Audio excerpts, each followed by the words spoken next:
नमस्कार साथियों, स्वागत है आपका हमारे YouTube चैनल पर।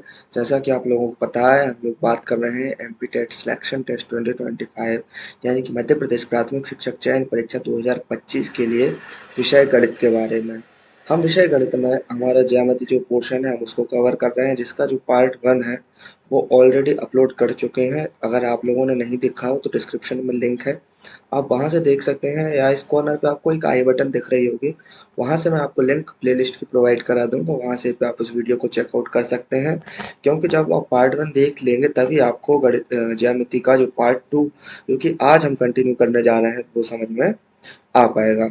इस कल हमने जो है सिलेबस के बारे में चर्चा की थी, और इसके पार्ट 1 यानी कि कल हमने रेखा और बिंदु इन विषयों के बारे में बात की थी। विभिन्न प्रकार की रेखाओं के बारे में बात की थी, रेखाएं कितने प्रकार की होती हैं, कौन कौन सी होती हैं, और उनसे संबंधित 5 प्रश्न दिए थे आपको। उनसे संबंधित मैंने 5 प्रश्न दिए थे, जिनका आंसर मैंने आपको कमेंट सेक्शन में करने को कहा था। तो कुछ बच्चों ने आंसर कमेंट किया भी है, जिनका मैंने रिप्लाई कर दिया है कि किन किन के आंसर कौन कौन से सही हैं और कौन कौन से नहीं।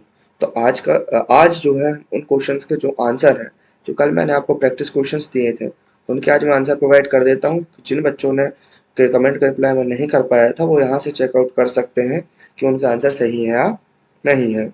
तो हमारा पहला क्वेश्चन था कि दो रेखाओं के मिलने पर 90 डिग्री का कोण बनता है कहलाती है। क्या वो प्रतिच्छेदी रेखाएं होती हैं, संगामी रेखाएं, समांतर रेखाएं, या फिर लंबवत रेखाएं? तो इसका राइट आंसर जो है वो है हमारा ऑप्शन नंबर डी। जो लंबवत रेखाएं होती हैं वो क्या कितने डिग्री का कोण बनाती हैं? 90 डिग्री का कोण बनाती हैं। तो इसका आंसर क्या हो जाएगा? जब दो रेखाओं को मिलने पर 90 डिग्री का कोण बनता है तो कौन सी रेखाएं होती हैं? लंबवत रेखाएं होती हैं। अगले अगर प्रश्न पे हम चर्चा करें कि बिंदु एक प्रकार का वृत्त होता है जिसकी त्रिज्या होती है, ऑप्शन थे हमारे 0 सेंटीमीटर, 1 सेंटीमीटर, 2 सेंटीमीटर या 3 सेंटीमीटर। तो इसका राइट आंसर है 0 सेंटीमीटर। यानी कि जो बिंदु है वह एक ऐसा वृत्त होता है जिसकी कोई त्रिज्या नहीं होती, या फिर जिसकी शून्य त्रिज्या होती है। अगला प्रश्न देखा जाए। अगला प्रश्न है, रेखा में केवल होती है, ऑप्शन है लंबाई, चौड़ाई, लंबाई और चौड़ाई, या इनमें से कोई नहीं। तो हमने कल रेखा की परिभाषा से देखा था कि अनंत बिंदुओं के मिलने से रेखा बनती है, और जब बिंदु की कोई त्रिज्या ही नहीं होती तो ना ही उसकी चौड़ाई होगी और ना ही ये ऑप्शन आएगा जिसमें लंबाई और चौड़ाई लिखा है। इसका राइट आंसर हो जाएगा सिर्फ लंबाई, क्योंकि ये जो रेखा होती है वो किससे मिलकर बनती है? वो बनती है अनंत बिंदुओं से मिलकर जो है हमारी क्या बनती है? रेखा बनती है। इसके बाद अगला प्रश्न हो जाएगा हमारा क्या, दो अलग अलग बिंदुओं से होकर कुल कितनी रेखाएं गुजरती हैं? तो दो अलग अलग बिंदुओं से होकर केवल एक रेखा गुजर सकती है। क्या दो अलग अलग बिंदुओं से होकर कितनी रेखा गुजर सकती है? केवल एक रेखा गुजर सकती है। तो इसका राइट आंसर क्या हो जाएगा? ऑप्शन नंबर ए, एक। अगला प्रश्न देखा जाए। अगला प्रश्न था हमारा कि समांतर रेखाएं एक दूसरे को काटती हैं, कहाँ काटती हैं? अनंत पर, मूल बिंदु पर, 10 सेंटीमीटर के बाद, या फिर कभी नहीं। तो किनकी बात चल रही है? समांतर रेखा। तो समांतर रेखाओं की परिभाषा यही कहती है कि वे दो रेखाएं जिनके बीच की दूरी हमेशा समान रहे और वे एक दूसरे को कभी प्रतिच्छेद ना करें, क्या कहलाती हैं? समांतर रेखाएं कहलाती हैं। तो इसका आंसर हो जाएगा, वो कब काटेंगी? कभी नहीं। एक दूसरे को जो है समांतर रेखाएं कभी नहीं काटती हैं। तो आपने प्रीवियस पांचों क्वेश्चंस के आंसर देख लिए हैं। सबने अपने अपने आंसर मैच कर लिए होंगे कि क्या है, किसने कौन सा आंसर सही लगाया था और कौन सा आंसर सही नहीं लगाया था। आज हम बात करेंगे ज्यामिति के अंतर्गत कोण के बारे में। आज हम किस पे चर्चा करेंगे? कोण पे चर्चा करेंगे, एंगल्स पे चर्चा करेंगे। एंगल्स क्या होते हैं, कितने प्रकार के होते हैं, कौन कौन से होते हैं। सबसे पहले हम कोण की परिभाषाएं देख लेते हैं। जब दो रेखाएं एक ही अभिनिष्ट बिंदु से प्रारंभ होती हैं तो एक कोण बनता है। जो दो रेखाएं कोण बनाती हैं उन्हें हम क्या कहते हैं? कोण की भुजा कहते हैं, और अभिनिष्ट प्रारंभिक बिंदु को शीर्ष कहते हैं। इंग्लिश में अगर हम इसकी डेफिनेशन देखें तो angle, when two lines start from the same common point an angle is formed, the two lines that form the angle are called the arms of the angle, and the common straight point is called the vertex. क्या कहलाता है? Vertex या फिर शीर्ष कहलाता है। या फिर एक और परिभाषा इसकी हम दे सकते हैं कि जब दो किरणें एक ही बिंदु से निकलती हैं तो उनके बीच एक झुकाव होता है। इस झुकाव को कोण या इंग्लिश में हम क्या कहते हैं, एंगल एंगल कहते हैं। अगर आपको वो वाली परिभाषा समझ में नहीं आ रही है तो आप ये वाली परिभाषा भी लिख सकते हैं कि जब दो किरणें एक ही बिंदु से, आप डायग्राम में देख सकते हैं कि यदि दो किरणें एक ही प्रारंभिक बिंदु से शुरू होती हैं, इस बिंदु को हम क्या नाम देते हैं, ए, इस वाली किरण को नाम दे देते हैं ओ ए, और इस वाली किरण को नाम दे देंगे क्या, ओ बी। तो जब दो किरणें एक ही प्रारंभिक बिंदु से निकलती हैं तो उनके मध्य एक झुकाव उत्पन्न होता है, इसे हम क्या कहते हैं, कोण कहते हैं। और इसे सामान्यतः आप लोगों को पता होगा थीटा से प्रदर्शित किया जाता है। कोण को किससे प्रदर्शित करते हैं, थीटा से प्रदर्शित करते हैं। यदि इस थीटा के बारे में बात करें तो इसे हम क्या लिखेंगे, एंगल ए ओ बी बराबर एंगल बी ओ ए, और किसके बराबर होगा ये बराबर होगा हमारे थीटा के बराबर होगा।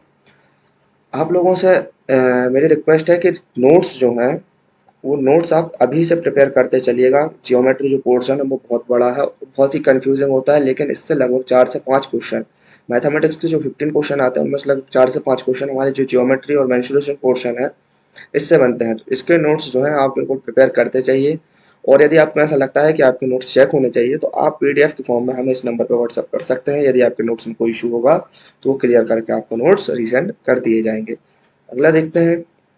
अगला हमें देखना है क्या, कोण के प्रकार। क्या देखना है हमें, कोण के प्रकार, कि कोण जो है वो कितने प्रकार के होते हैं। तो सबसे पहले हम बात करते हैं न्यून कोण के बारे में। यदि किसी कोण की माप 90 डिग्री से कम हो तो वह क्या कहलाता है, न्यून कोण कहलाता है। न्यून कोण की परिभाषा क्या होगी, यदि किसी कोण की माप 90 डिग्री से कम हो, 90 डिग्री से क्या हो, कम, लेस देन 90 डिग्री, तो ये जो थीटा है वो क्या कहलाएगा, ये जो थीटा है वो न्यून कोण कहलाएगा। इंग्लिश में पढ़ा है तो acute angle, if the measures of an angle is less than 90 degree then it is called acute angle. यहाँ पर जो कोण बन रहा है, जो थीटा है, उसका मान जो है वो 90 डिग्री से कम है, तभी क्या वो कहलाएगा, न्यून कोण कहलाएगा। अगर अगले हम बात करें, अगली बात की जा रही है समकोण। यदि किसी कोण की माप है वो 90 डिग्री के बराबर हो तो यह क्या कहलाता है, समकोण कहलाता है। राइट एंगल की डेफिनेशन क्या दी है, if the measures of an angle is equal to 90 degree then it is a right angle. यहाँ पर अगर हम इस चित्र को देखें जहाँ दो रेखाएं एक दूसरे को लंबवत, एक दूसरे पर क्या है, लंबवत है, और कितने डिग्री का कोण बना रही है, 90 डिग्री का कोण बना रही है। तो यहाँ पर जो थीटा है वो कितने डिग्री का कोण बना रहा है, जो थीटा है वो कितने डिग्री का है, 90 डिग्री का है, तो इसलिए क्या कहलाएगा, समकोण कहलाता है। और न्यून कोण में क्या होगा, जो थीटा का मान है वो 90 डिग्री से कम रहेगा, और समकोण में जो है थीटा का मान 90 डिग्री के बराबर रहेगा। अगला अगर हम बात करें, अगली बात की जा रही है यहाँ पर किसके बारे में, अधिक कोण के बारे में। यदि किसी कोण की माप 90 डिग्री से अधिक परंतु 180 डिग्री से कम हो तो वह क्या कहलाता है, अधिक कोण कहलाता है। यहाँ पर जो एंगल है वो 180 डिग्री से कम है, लेकिन क्या है, 90 से ज़्यादा है। 90 का डायग्राम कैसा बनता है, इस टाइप से, और ये क्या है, 90 से ज़्यादा है। यहाँ अगर 90 बनेगा और ये 90 से अधिक है, तो यहाँ हम बात कर सकते हैं कि जो अधिक कोण होते हैं, अधिक कोण है, अगर हम उसे थीटा से डिनोट करें तो उसका मान जो है किससे ज़्यादा होगा, 90 से तो ज़्यादा होगा, लेकिन किससे कम होगा, 180 डिग्री से कम होगा, तो वह क्या कहलाएगा, अधिक कोण कहलाएगा। अगर वही बात की जाए किसकी, ऋजु कोण की। यदि किसी कोण की माप 180 डिग्री के बराबर होती है, क्या कहलाता है, ऋजु कोण कहलाता है, और इसे एक स्ट्रेट लाइन से दर्शाते हैं, यानी कि जो सीधी रेखा से बना कोण होता है वो क्या होता है, ऋजु कोण होता है, और इसका मान कितना होता है, 180 डिग्री। थीटा का मान कितना होता है, 180 डिग्री। इसे ऋजु कोण, सरल कोण या फिर स्ट्रेट एंगल, यानी कि if the measure of an angle is equal to 180 degree then it is called a straight angle. इस बात की आपको बिल्कुल ध्यान रखना है कि जो है ऋजु कोण क्या होता है और इसके अन्य नाम क्या क्या है, सरल कोण है और ऋजु कोण है। अगला है बृहद कोण या फिर प्रतिवर्ती कोण। यदि किसी कोण की माप 180 डिग्री से अधिक परंतु 360 डिग्री से कम होते हैं बृहद कोण कहलाता है। यहाँ पर बृहद कोण कहाँ बन रहा है? बृहद कोण बन रहा है बाहर साइड। इसकी माप जो है वो कितने से 180 डिग्री से तो ज्यादा होनी चाहिए, लेकिन कितने से कम होनी चाहिए? 360 डिग्री से कम होनी चाहिए। तो क्या कहलाते हैं? वो कहलाता है reflex angle. Reflex angle, if the measures of an angle is more than 180 degree but less than 360, then it is called a reflex angle, not a obtuse angle। यहाँ पर मिस्टेक हो गई है, इसका आंसर क्या है? Reflex angle. रिफ्लेक्स एंगल की definition क्या होती है? यदि किसी कोण की माप 100 डिग्री से अधिक परंतु 360 डिग्री से कम हो तो यह बृहद कोण कहलाता है। आगे अगर हम बात करें तो आगे है संपूर्ण कोण यानी कि कंप्लीट एंगल। वह कोण जिसकी माप जो है 360 डिग्री हो तो वह क्या कहलाता है? संपूर्ण कोण कहलाता है। Complete angle, the angle whose measures is 360 degree is called a complete angle. और इसे एक वृत्त के माध्यम से दर्शाते हैं। यहाँ पर थीटा का मान क्या हो जाएगा? 360 डिग्री। यहाँ हम एक बार में रिवीजन कर लेते हैं। सबसे पहले हमने कौन सा कोण देखा था? सबसे पहले हमने देखा था कौन सा कोण? न्यून कोण। न्यून कोण में थीटा का मान जो था वो कम था। कितने से कम था? 90 से कम था। उसके बाद हमने कौन सा कोण देखा था? उसके बाद हमने देखा समकोण। समकोण का जो मान है यानी कि थीटा का मान है किसके बराबर था? 90 के बराबर। उसके बाद हमने देखा था क्या? अधिक कोण। अधिक कोण में जो है वो थीटा का मान 90 से तो अधिक था लेकिन किससे कम था? 180 से कम था। उसके बाद हमने देखा कौन सा? सरल कोण। सरल कोण की अगर बात की जाए तो इसमें जो थीटा का मान है वो कितने के बराबर था? 180 डिग्री के बराबर। उसके बाद हमने देखा कौन सा? बृहद कोण। बृहद कोण की अगर बात करें तो इसमें जो थीटा का मान था वो 180 से तो अधिक था लेकिन किससे कम था? 360 से। उसके बाद क्या देखा हमने? उसके बाद हमने देखा हमारा कौन सा? संपूर्ण कोण। संपूर्ण कोण में जो थीटा का मान है वो कितने के बराबर है? 360 के बराबर है। अब हम बात करते हैं कोण युग्म के बारे में कि कोण युग्म क्या होते हैं। इसके विषय में हमें चर्चा करनी है कि कोण युग्म क्या होते हैं, यानी कि पेयर ऑफ एंगल्स। तो सबसे पहले हम बात करते हैं कौन से कोण युग्म के बारे में? आसन्न कोण युग्म के बारे में बात करते हैं। क्या है आसन्न कोण युग्म? दो कोण आसन्न कोण कहे जाते हैं यदि adjacent angle, two angles are called adjacent angles if क्या उनके शीर्ष क्या हो? समान हो। और शीर्ष की परिभाषा क्या होती है? जब दो किरण एक ही बिंदु से निकलती हैं, दो या दो से अधिक किरण एक ही बिंदु से निकलती हैं तो उस बिंदु को हम क्या कहते हैं? शीर्ष कहते हैं। और इसे ज्यादातर ओ से प्रदर्शित करते हैं। यहाँ इसे नाम दे देते हैं ओ, ए, बी और सी। यहाँ पर क्या बन रहा है? तो कोण बन रहा है। इसे हम दे देते हैं नाम अल्फा, इसे नाम दे देते हैं बीटा। उनके क्या हो? शीर्ष समान हो, उनकी एक भुजा उभयनिष्ठ हो और गैर उभयनिष्ठ भुजाएं उभयनिष्ठ भुजा के दोनों ओर हो। तब वहां जो बनते हैं जो कोण होते हैं वो क्या कहलाते हैं? आसन्न कोण कहलाते हैं। देखिए उनके शीर्ष समान है। यहाँ पर हमने देखा तीन जो है किरणें हैं, ओ ए, ओ बी और ओ सी। इन तीनों का शीर्ष समान है। जी हाँ, ओ है। उनमें एक भुजा उभयनिष्ठ है तो जो ओ बी है वो दोनों में ही उभयनिष्ठ है। और जो गैर उभयनिष्ठ भुजा है कौन कौन सी? ओ ए और ओ सी, वो है उभयनिष्ठ भुजा के दोनों ओर है। तो यहाँ पर जो अल्फा और जो हमने बीटा है वो क्या है? वो आसन्न कोण है। आसन्न कोण समझ में आया क्या होते हैं आसन्न कोण? कि जो भुजाएं हैं उनका जो शीर्ष है वो एक ही होना चाहिए। उनमें उनमें से एक उभयनिष्ठ भुजा होनी चाहिए और जो गैर उभयनिष्ठ भुजाएं हैं वो उभयनिष्ठ भुजा के दोनों ओर होनी चाहिए। तो उनसे जो कोण बनते हैं उन्हें हम आपस में आसन्न कोण कहते हैं। वहीं अगर हम बात करें अगला है कौन सा है? पूरक कोण। कौन सा? पूरक कोण की बात करें, पूरक कोण कौन सा है? पूरक कोण यदि दो कोणों का योग 90 डिग्री हो। क्या हो? पूरक कोण क्या होते हैं? यदि दो कोणों का योग 90 डिग्री हो तो ये दोनों कोण क्या कहलाते हैं? पूरक कोण कहलाते हैं। जैसे कि हाँ हम इनको नाम देते हैं ओ, ए, बी और सी। यहाँ पर एक कोण बनता है क्या? X degree. इसे हम मान लेते हैं क्या? Y degree. जब एक्स डिग्री और वाई डिग्री का जो सम है, जो योग है वो कितना हो? 90 है। तो हम उसे क्या कहते हैं? पूरक कोण कहते हैं। जैसे कि यहाँ लिख लें एक्स मान हो जाए 30 और वाई का मान हो जाए क्या? 60। तो 30 और 60 आपस में क्या है? पूरक है यानी कि कॉम्प्लीमेंट्री है। वहीं अगर कर लें x का मान कितना हो जाए 15, y का मान क्या हो जाए 75, तो ये भी क्या हो जाएंगे आपस में कॉम्प्लीमेंट्री हो जाएंगे, यानी कितना आ रहा है इनका सम 90। 1 डिग्री और 89 डिग्री ये भी आपस में क्या है कॉम्प्लीमेंट्री है। तो इससे आप समझ गए होंगे कि पूरक कोण यानी कि कॉम्प्लीमेंट्री एंगल क्या होते हैं, जिनका सम यानी कि योग क्या हो 90 डिग्री हो, कॉम्प्लीमेंट्री एंगल्स या फिर पूरक कोण कहलाते हैं।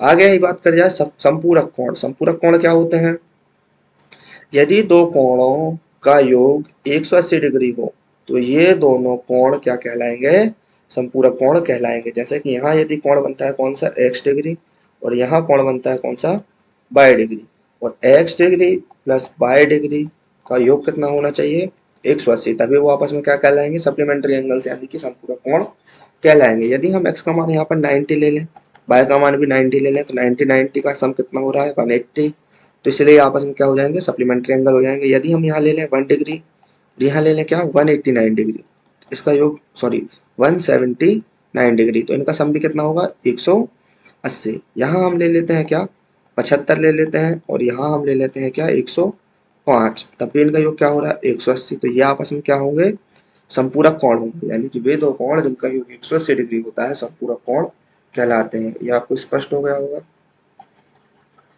अब आगे देखते हैं, आगे क्या है, कोणों के रेखिक युग्म। दो आसन्न कोण कोणों का रेखिक युग्म तब बनाते हैं जबकि जब उसकी दो असमान भुजाएं दो विपरीत रेखाएं हों। यानी कि ये भी एक प्रकार का क्या है आसन्न कोण है, लेकिन जो इनकी रेखा है वो क्या हो विपरीत होनी चाहिए, एक इस साइड जा रही है और एक इस साइड। जबकि हमने आसन्न कोण के बारे में पढ़ा था तो इनका एक ही जो था क्या था शीर्ष बिंदु था, और उसमें जो रेखा है वो लगभग एक ही दिशा में जा रही थी।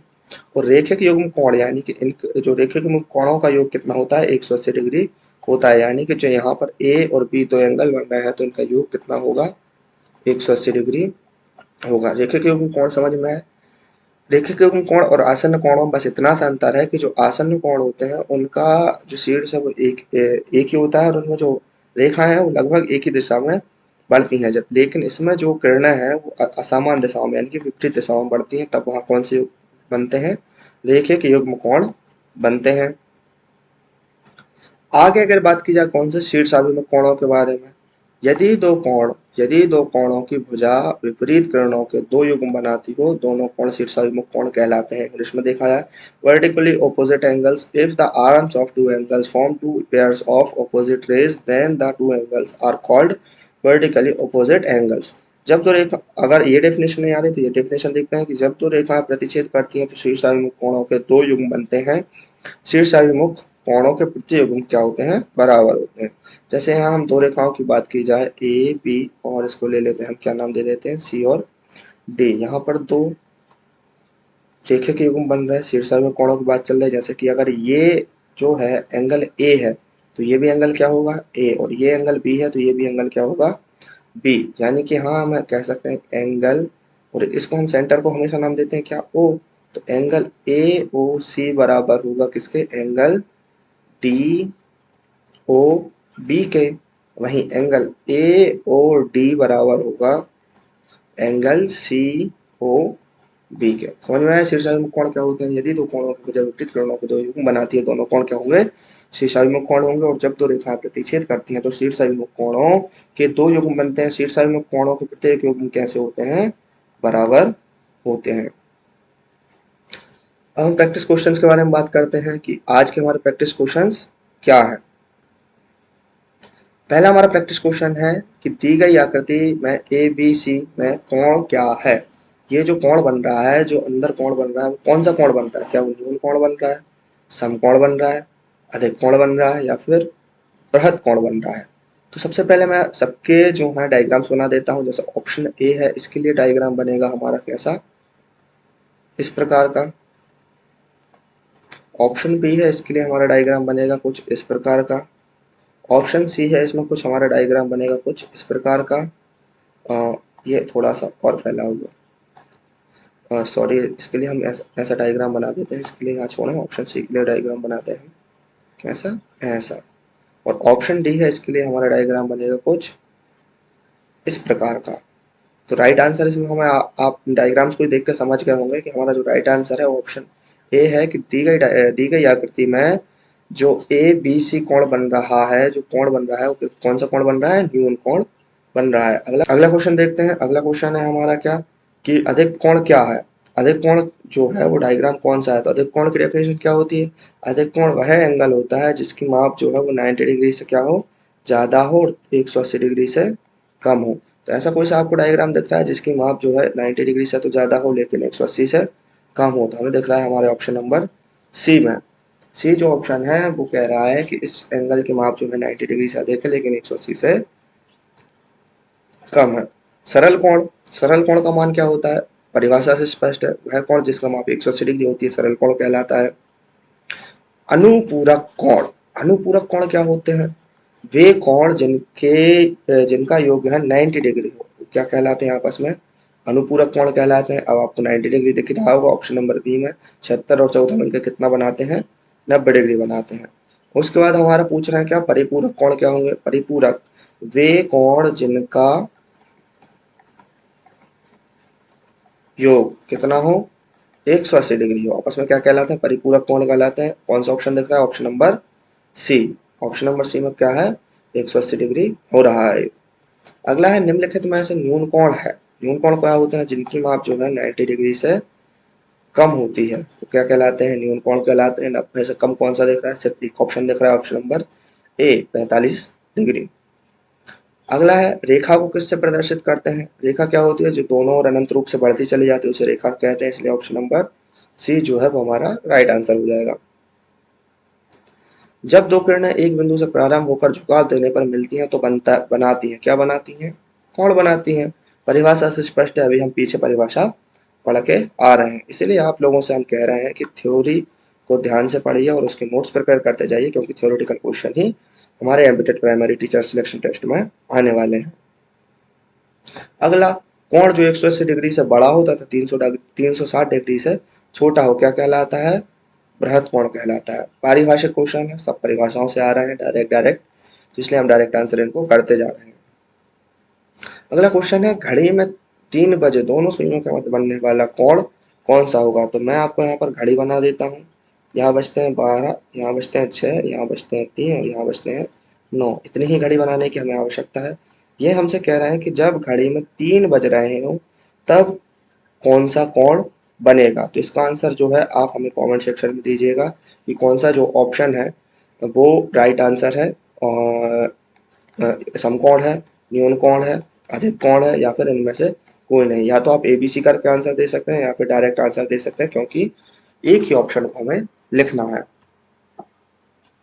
तो आज के सेशन को हम यहीं एंड करते हैं। आपको हमारा ये लेक्चर कैसे लगा हमें कमेंट सेक्शन में जरूर बताइएगा। वीडियो को लाइक करें, शेयर करें, चैनल को सब्सक्राइब करें और यदि कोई आपको डाउट होता है तो इस नंबर पर हमसे कॉन्टैक्ट कर सकते हैं व्हाट्सएप और कॉल दोनों के थ्रू। Thank you.